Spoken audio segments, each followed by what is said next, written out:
And we are live, week 7 of the Gridiron Address. I got a great couple guests with me today. Back again, he was on week 1, had to bring him back. Shannon Smith, Podcast Smitty. Shannon, I know your 49ers lost, and we'll touch on that a bit later, but other than that, how are you doing tonight? Hey, man, I'm good. Let's go ahead and talk about this football. We had a pretty different week this week, in my opinion, so I'm ready to talk about it. And Chris might as well be a co-host at this point. He's been on every week I've done a show except week 1.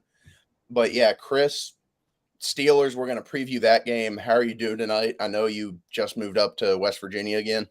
Sir, yeah, pretty nervous. You can see we got our best friend Tequila walking right down the stairs here. Yes, the cat is named Tequila, as both cats we have up here are named after a liquor. There goes Pisco, which is another liquor name, but I'm doing all right. Obviously very nervous. I have my dual TV set up right here. We got the Dodgers and Mets game on the main TV, and we got the Steelers and the Jets right here, right in Heinz Field, about half an hour to 45 minutes north of me too. Sunday Night Football on NBC. So, like I said, nervous. Last time both teams played on the same night, it did not go so well for me. Dodgers lost, and the Cowboys defeated the Steelers, but we're hoping for a better Sunday and a double Deluca sports day. All right, and to get into it, Shannon, we're going to hit on your 49ers first. They couldn't get it done against Kansas City. Chiefs remain undefeated. Shannon, what are your thoughts? Purdy had some struggles with the interceptions, and y'all also lost Debo and Ayuk too, so a big hit to that offense. What are you feeling? If there's one thing about the 49ers, if you've been a fan of the 49ers, if you've seen this whole thing before, the injuries have piled up. It's been over a few years where that has happened.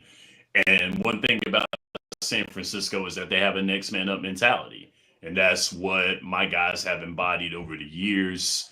But in this game, there was a lot of hype about it, talking about how this is the rematch of the Super Bowl.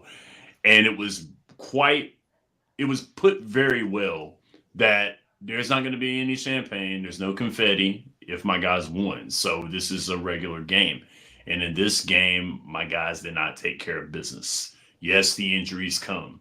Yes, getting hurt happens. It's a physical and it's a contact game. My guys are next man up. But one thing that has to be understood is that a man named Patrick Mahomes is always going to come to play.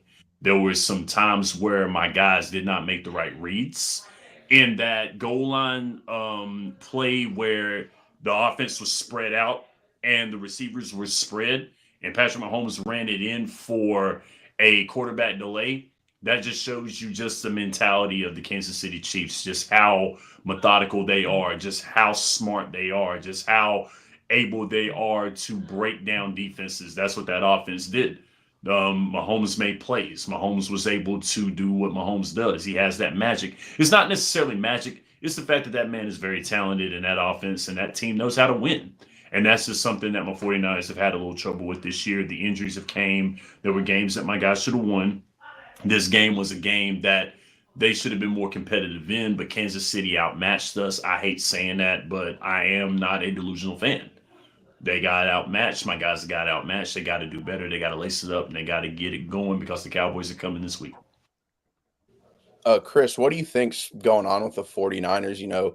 They've dealt with injuries, but they still got some talent on that team. They're sitting at 3-4, so it's looking rough. Like I feel like they got to get it together soon, or they're going to really be fighting for a wild card spot and maybe miss it. I mean, I think it's just an injury year. I mean, they're really banged up. They have not looked themselves. They just look off this year. And I think a lot of that has to do with they started the season without Christian McCaffrey, a great running back. Their offensive line has been banged up. Everybody's kind of been banged up. You've had to go to guys like Kyle Juszczyk, they're one of the last fullbacks left in the NFL, to be honest with you, at least who are still making plays. Overall, I just kind of think it's an off year. I mean, I just think that this is kind of just a fluke, not good year. They're still an amazing team. They're a juggernaut in the NFC, but the big issue is the injuries. Going with Kansas City, they still maintain their talent despite the fact that Mahomes has not played that well this year by comparison to Mahomes. At least he's not having a Mahomes-style year. Travis Kelce having a down year similar to he did last year. And that's what makes the Chiefs so good is they can still make plays even though they are not at the level that they were last year or past years, excuse me. Shannon, what are your thoughts on the 49ers starting out 3-4? It's an uncharacteristic start. Do you think it's more just they're riddled with injuries, or is there a deeper issue, you think? The injuries are a big thing, but I will say that it has got to be synergy within the squad. The squad is not playing the way that they played last year, where they're scrambling for the loose balls, where they're making the extra blocks, where they're going down the field and actually driving and looking like a squad. The defense is in question. Our team plays very good defense. That's something that San Francisco's known for, their defense. They have one of the best middle linebackers in the league in Fred Warner. And our front four is a very tough front four. Nick Bosa has played very, very well over the years, coming off of the injury year 2 years ago. There are pieces in the defense where there are injuries, but it's just the fact of my guys will be back. They will be fine. But it's just like, the Duke said, this is years that you have as a team, and it's all about how you come back from that. But I'm in firm belief that last year was when the window should have been closed for my guys. They should have won that Super Bowl. There probably wouldn't have been the problems that were happening this offseason with Trent Williams and Brandon Ayuk. I really think that the window has closed. And this year, I think is going to be showing that the window is closed. I hate to say that. I really do. But last year was the year that it should have been done, and it was not done.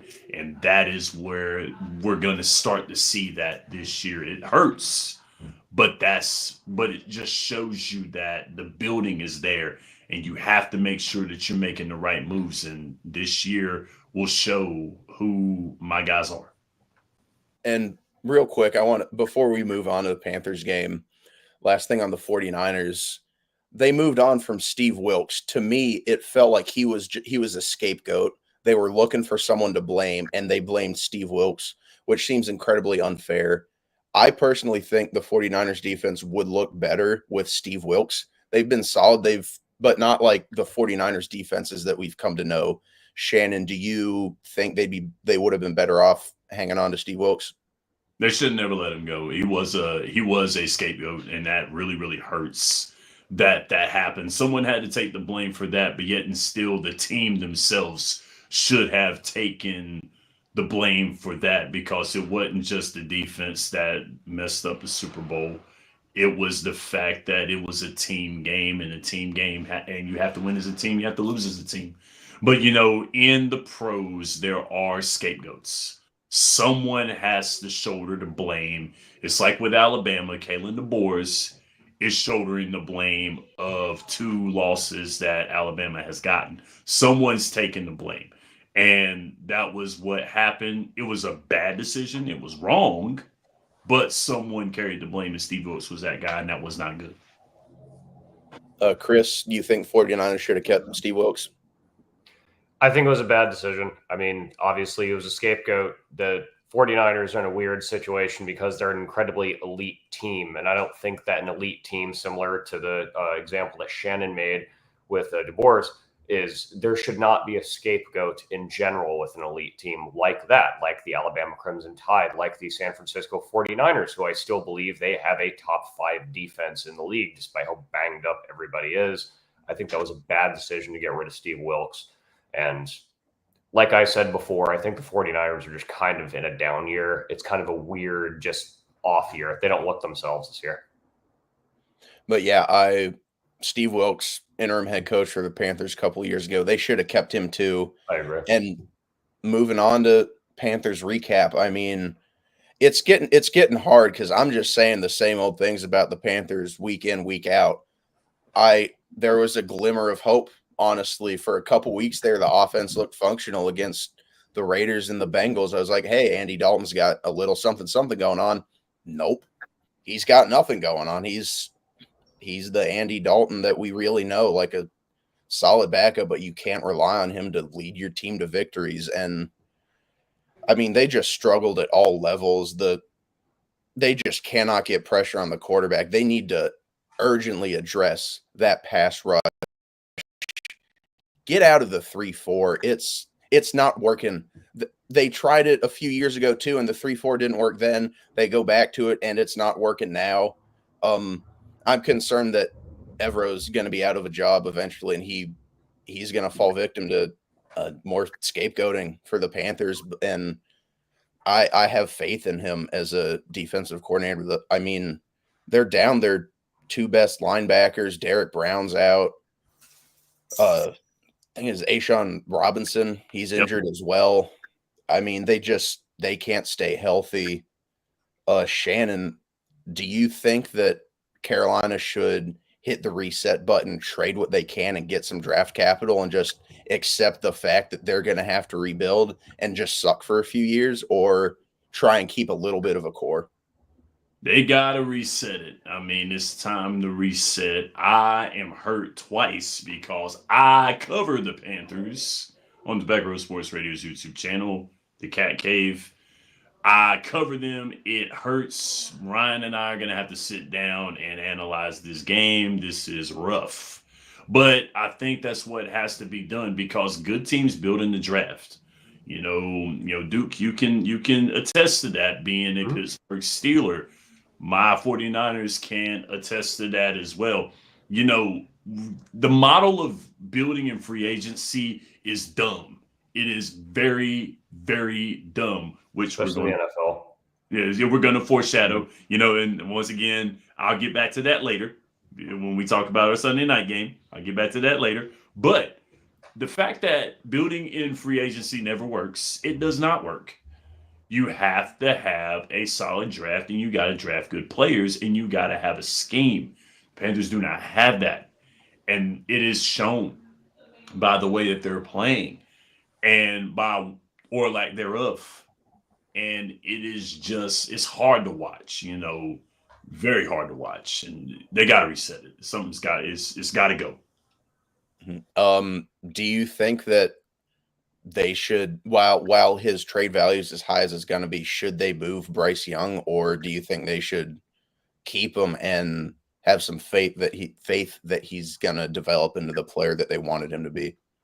I think at this point, and it's no disrespect to Bryce Young again, it just has to be, you have to move on. You have to salvage what you can or get what you can when it comes down to the draft, because it's going to be one of those things where, guys, what we did not work. We have to reset, we have to reboot, and we have to start from scratch. It's okay. You know, it's okay. You have to do that. Teams have started from scratch, and they've had no choice because bad decisions were made beforehand. Bad decisions were made at that time. It's just you have to reset, and because what you're doing is not working. It worked for 1 week, and it got one win, 1 week, and then after that, what have you got? Nothing else. You've tried everything. You did everything you could. Let's just go ahead and restart it. Let's go. Chris, same questions to you. Does Carolina just need to hit the reset button and move on from guys like Bryce Young, maybe Deontay Johnson, that actually have some value? Yeah, I mean, it's hard because football trades work a lot different than baseball trades in the sense that really the value is not really there. Teams are not really willing to give up anything outside of draft picks. Generally low level, you see guys who are mid-level superstars going for mid-round draft picks. And that's what's fascinating to me about the NFL, just comparing it to the MLB. But overall, I think that Carolina does kind of need to reset. But the main issue that I see with that and the follow-up that you had with Shannon with Bryce Young's value is really what is left. What do you even view his value at? I mean, what do you guys think that he would even get? Like, what do you think Carolina could get for him? I think best case scenario, third. Yeah, absolute best case scenario, they get a third. That's the issue. So with all the capital you gave up, you might as well just keep him at this point. That's true. Yeah, I mean that's what I'm inclined to say, because I don't think that a third round feels like a massive gamble. I feel like it's a better bet to stick with Bryce Young. He was the number 1 overall pick for a reason. He was a very good quarterback at Alabama. So I think they need to keep him on the team for a couple years and hope that something can pan out and, keep Dalton around, an experienced veteran quarterback to, get him through it. Like Dalton's bounced around. He's seen a lot of things. I think Young being able to learn from someone like that is going to be really beneficial. But let's stop talking about the Panthers. It makes me sad. It makes Shannon sad. He's got to cover them too. Chris, you've had to talk about him a lot with me, so I'm sure you're sick of it at this point. I don't mind.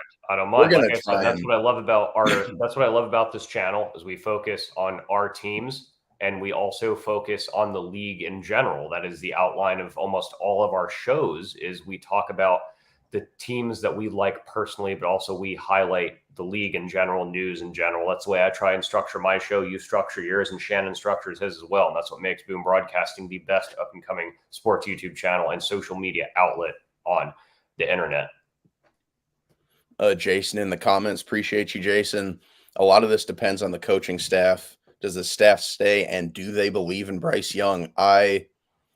They got to give Canales a couple years. You don't sign a guy to a 6-year deal and then cut him loose after year 1 and pay him a bunch of money for doing absolutely nothing. They made the mistake with Matt Rule, gave him a lengthy contract, too much money, and it did not pan out at all.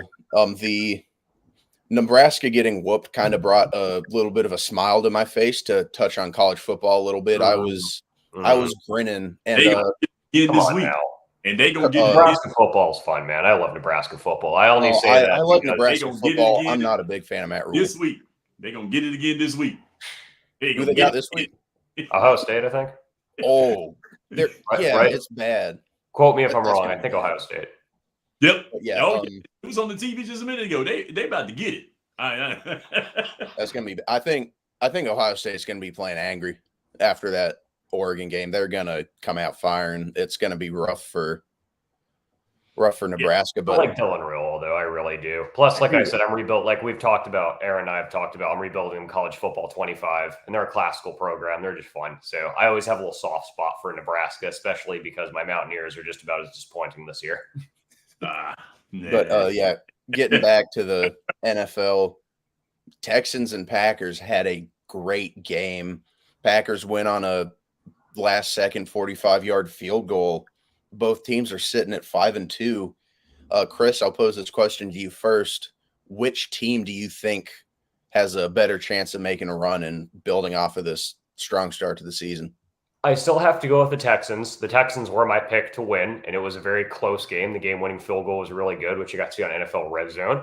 And I'm still going to roll with Houston that they are the better overall team because of that electric offense. And their defense has been also respectable this year. Obviously, Jordan Love carved them up this week because he's a good quarterback. I don't think that either of these teams are in a position due to where they are in development to make a deep run.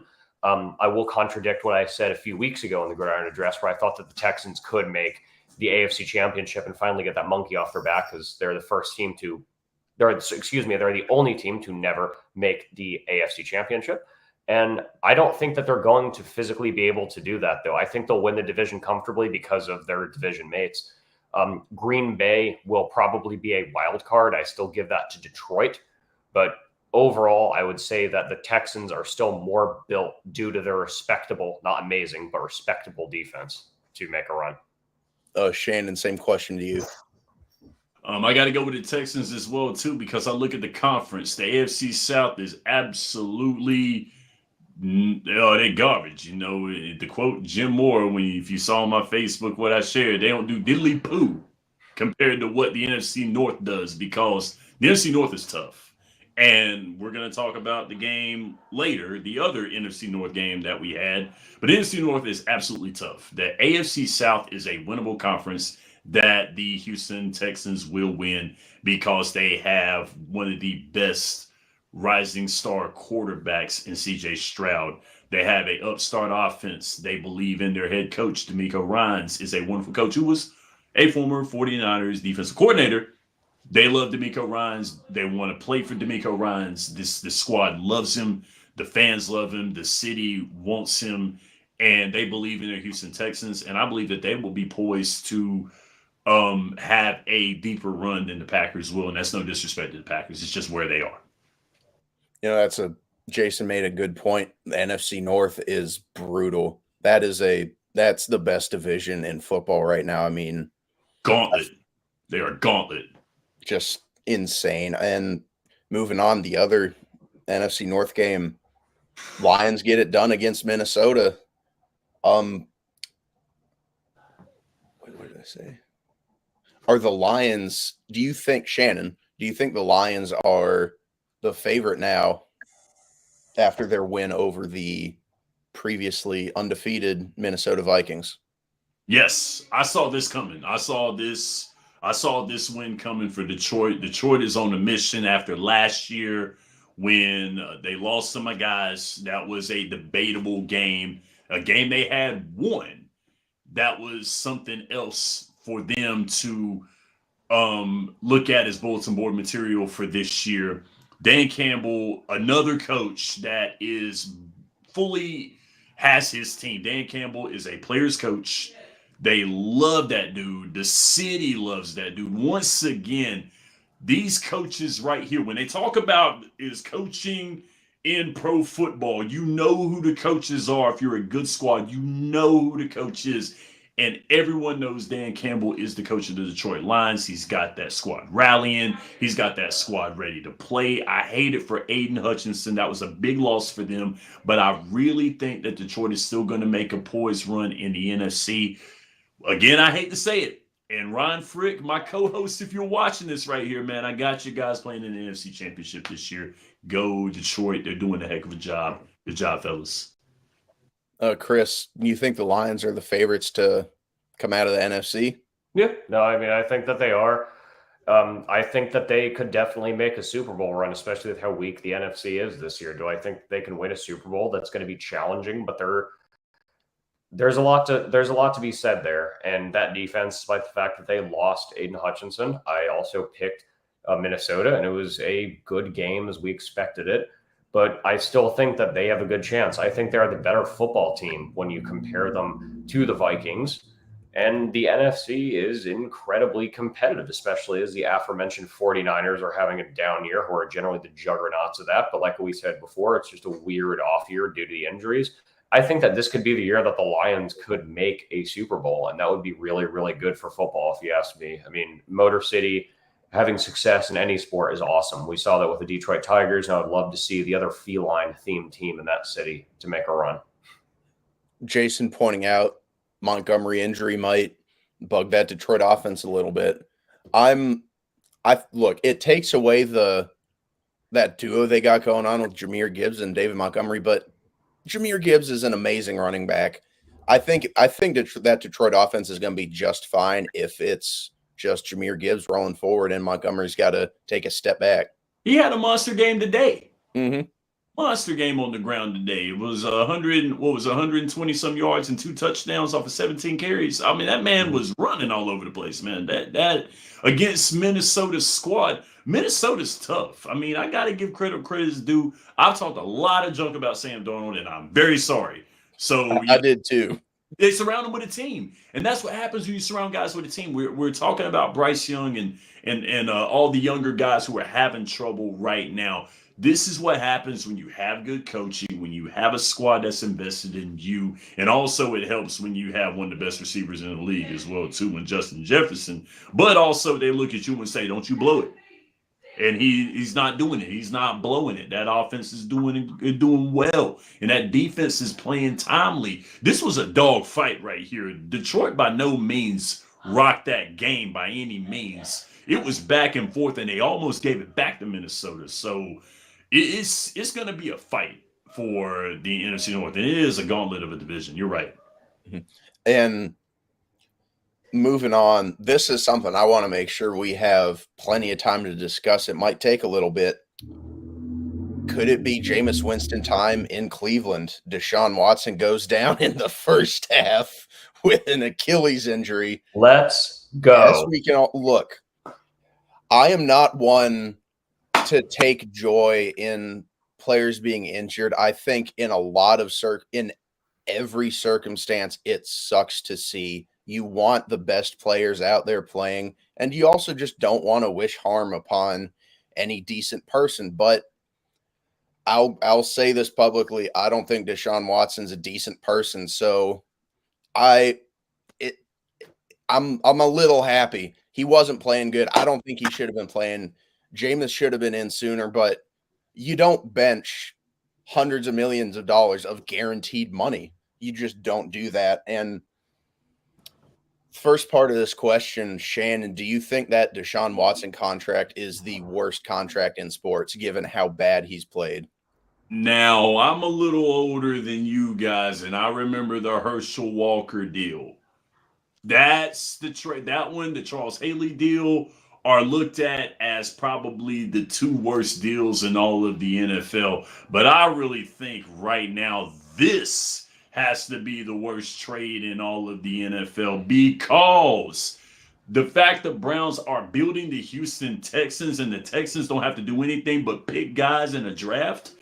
Yo, that tells me right there, you're like, man, you basically were told this is what this trade was. This trade was to get Cleveland to the playoffs, and it has not happened. But the squad that you traded to benefited and won the AFC South, and they weren't supposed to win that division.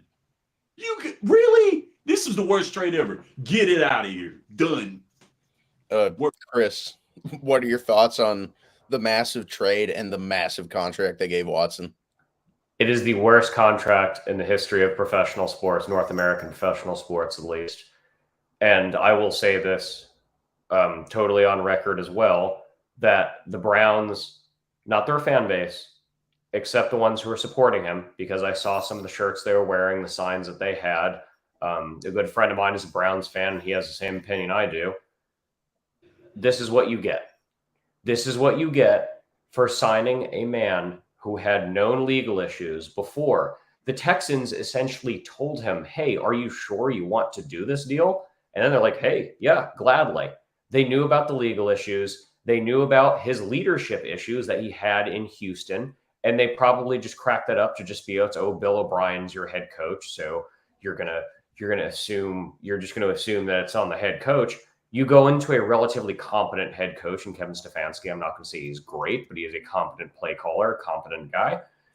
And they got what they deserve. I have never, ever rooted for someone to get injured. But today is different. Today is different. That is the only time I will ever root for a player to be injured, because with his things that he did and that are proven because they were settled out of court. So that means that he did it and he admitted to it, or at least in some capacity. He is getting everything, unfortunately, even money-wise, he's getting everything he deserves, and the team is getting everything they deserve. And I wish nothing worse. I wish nothing but the worst for the team. And I hope that they lose out. And that's not just because they're an AFC North Division rival. I used to feel bad for the Browns, but unfortunately today, after that contract signing, I wish them nothing but the worst. They're my least favorite team in sports. I hate them worse than the Padres. Wow, that is strong words coming from a Dodgers fan. Jason bringing up another terrible quarterback, Jamarcus Russell. At least he just didn't. At least the only thing he did is he didn't watch film.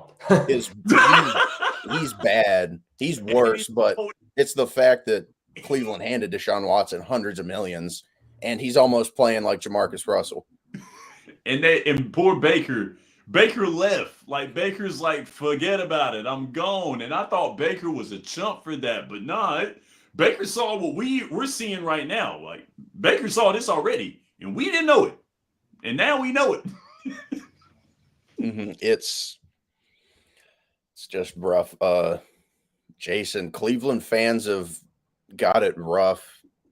Juan Soto, big home run. Chris, I'm sure we'll hear something about that on your show coming up, but Cleveland fans have got it rough for the ones that deserve the sympathy that aren't supporting Watson. I feel bad for him. To the ones that are supporting Watson, you get what you get, and you deserve it. It's just rough situation for Cleveland all around. I feel bad for the Guardians. I would have preferred to see him pull it out, honestly. But yeah, Steelers just took the field. I had to do my thing. Well, I muted myself. Steelers just took the field. So, but we'll. One more question before we move on to the preview. I'm trying to decide which one I want to touch on. I know we got Jason in the comments, so you know what? Let's do that. Division rival Philadelphia Eagles. They took care of business against the Giants. They did not make it a close game at all. This looked like the Giants team that we've come to expect, and Philly looked solid. I mean, Philly struggled a bit. How dangerous do you think that this Philly team can be when they're at full strength and everyone's healthy? When their coach is not acting like a kid, they can beat anybody. So, I mean, it's proven that Saquon Barkley's ran his tail off this year, and he's going to continue to do that. But it's just the fact of if their coach actually acts like he's got some sense. And yeah, Jason's absolutely right. Saquon's revenge. New York should have never let that man walk. They let him walk, and I was like, "Whoa, did you really like you in the division rival too? That's even worse. Like the fact that the Raiders did everything that they could to not have Devontae Adams go to Kansas City. that tells you everything, man. The Giants should have did everything they could to not have Philadelphia get Saquon Barkley, and now they've got a running back that is going to run for at least 1,200 yards when healthy, and that's going to make the Eagles a lot better. And they'll contend with the Redskins. I mean, with the Commanders. Sorry, I'm too old. But when they'll contend with the Commanders, and Lord, if Dallas does something, we'll see maybe a three-way. Who knows? That's a big if, though. But Chris, quick thoughts on how dangerous this Philly team could be. They're about as dangerous as I said they were last week. They can be. They have the capability. I don't think this win is a big proving win. It's against a very bad New York Giants team. I don't believe this to be some life-changing, season-changing win. I still think that they're great on paper. The leadership is terrible. I think Nick Sirianni has the capability to do better, and I hope that there was a little bit of an attitude adjustment with him, how he reacted to his fans last week. And overall, they took care of business. I mean, they dominated. They did what they needed to do. And also, they did what they needed to do against a very good wide receiver in Malik Neighbors. I mean, he did very good, obviously, but still, they took care of business against him. And like I said, I don't think this is a big proving win, so I can't really give you a straight answer on that question because I don't think this win really changed my opinion whatsoever. I still have the same one I had last week. And moving on, primetime preview. Steelers back on Sunday Night Football going up against the Jets, who just got Devontae Adams. Aaron Rodgers gets his friend. Aaron Rodgers gets what Aaron Rodgers wants. So, Chris, real quick, what are your thoughts on the benching of Justin Fields for Russell Wilson? I think it is a ridiculous decision, Aaron. I think it is the dumbest decision that Tomlin has made in the recent time. There is no reason to go and bench a guy who has been successful. And I get it. Our offense is lethargic. It's been lethargic for quite some time, but I don't think going to Russell Wilson is going to make a big change. I think Fields is established there, and I think the big issue is on the play call, unless actually the quarterback. The only reason that I think Justin Fields has more capability to do well is because the fact that he is mobile, he is younger. This is nothing against Russell Wilson, by the way. I'm very excited to watch how he is going to play. Like he said, he just took the field. We're all excited in Yinzer land here. And still, I just don't agree with the decision at this point. I think that we're better off doing like a platoon kind of thing if we really want to experiment with Russell Wilson, but I would have stuck with Justin Fields personally. And Shannon, do you think that they should have stuck with Fields? Maybe Wilson brings a little something extra to that passing game that's been struggling a little bit, but he's also not as mobile. So what are your thoughts on Fields being benched? They're going to kill that young man's momentum, and that's not good because it looks like what Chicago was doing when he was in Chicago. He would do well, and then later on it was, yeah, he's our guy, and then later on he doesn't do well, and it's like get rid of him. And I don't think he knows which way is up. They were winning. It doesn't matter what it looks like on offense. You were winning. And if you're gonna kill his momentum, so what if he didn't throw any touchdowns? He got two in the end zone with his feet. He got there. If they were losing games, then I'd get it. But you don't just bench a quarterback when they're winning. He didn't make any mistakes. He didn't throw any picks. He didn't fumble nothing. They didn't get a lot of delayed games. The offense was actually going somewhere. And yet you're going to sit him in favor of Russ. And there's no disrespect to Russ. Russ got played in Denver, and that wasn't cool. I don't like Denver for what they done to him. And so I still don't see why they needed to do it. I'm sorry that the offense was not putting up the crazy numbers that Minnesota and Detroit put up. Who cares? They're winning. So why go away from the winning formula? Pittsburgh knows how to win. They've won better than every team in the NFL. So let's not do this, guys. You're gonna hurt yourselves doing this. And we're running a little long. Shannon, who do you think's gonna win, and what's your final score prediction? I would love to see the Jets blow it more than anything, but I think with Russ starting, it's going to give the Jets the win, but it's going to be a small margin. It'll be like a 3-point win, I believe. Mm-hmm. And Chris, Pittsburgh's defense going to need to step up big time. Jets got some serious weapons at wide receiver. I don't think we're going to see Devontae Adams really have a slow start because he's got Aaron Rodgers throwing the ball to him. Chris, who do you think's winning? What's your final score prediction? I'm going to be biased. I'm going to. Or like I said, the Sunday Night Football broadcast here to my right, it's kind of overhyped me a little bit. Michael Keaton just came on, and he talked about how in Western PA and in the Northern Ohio Valley, where I am located, is a religion. It is not just a team. It's your friends. It is your family. It is just different in this part of the country. But putting all of that aside, I'm going with the Steelers. I'm going to go extreme here, which is a very rare thing for me, as you guys know. I'm going extreme. I think Aaron Rodgers is washed, and I think that we are going to dominate him. I think the wide receivers are going to be really good. Devontae Adams is still very good. Garrett Wilson is an amazing wide receiver. Breece Hall is an amazing running back. But I think that defense will stop them.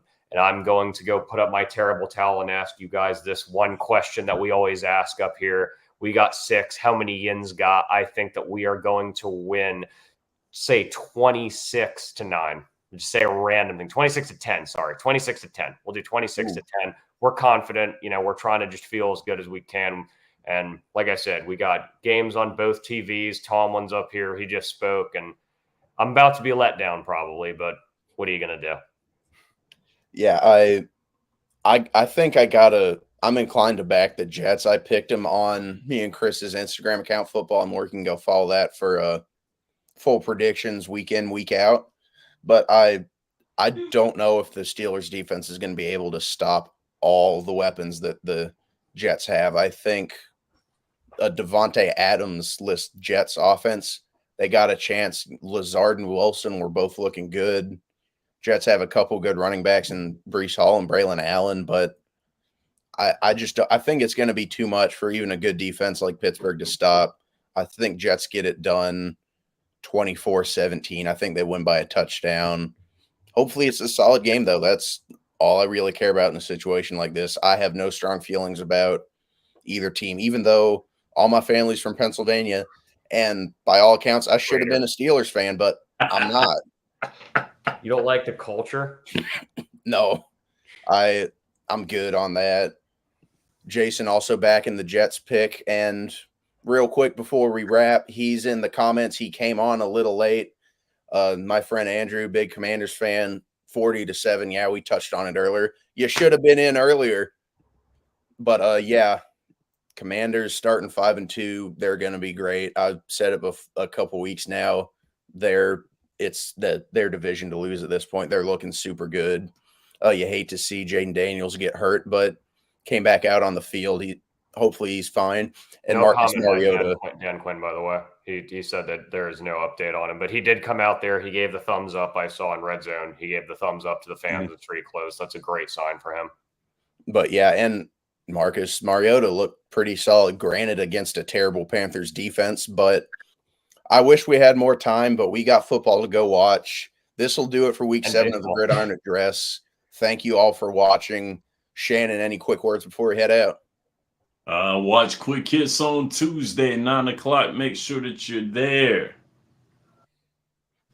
Chris, big night of sports for you. Dodgers, Steelers. Any words before we let you go to possibly be disappointed twice? Nervousness and excitement. You know, Shohei Ohtani just got on right here. Sean Manaea, who has turned his playoff failures around, is on the mound for the Mets. Steelers are going. They just did the intro. The Yinzer Mob is excited. Make sure to tune in to Dugout Debrief every Thursday at noon. Make sure to turn to Quick Hits. Make sure to tune to Ground Address, which is every Sunday. I'm kind of a recurring character at this point, and make sure to add a pocket. Make sure to tune into everything. We got movie reviews. We got pro wrestling for all your WWE, AEW content. And let's go Steelers. Here we go. Alrighty. Have a good night, y'all. Thanks for watching, and let's watch some good football. Hopefully.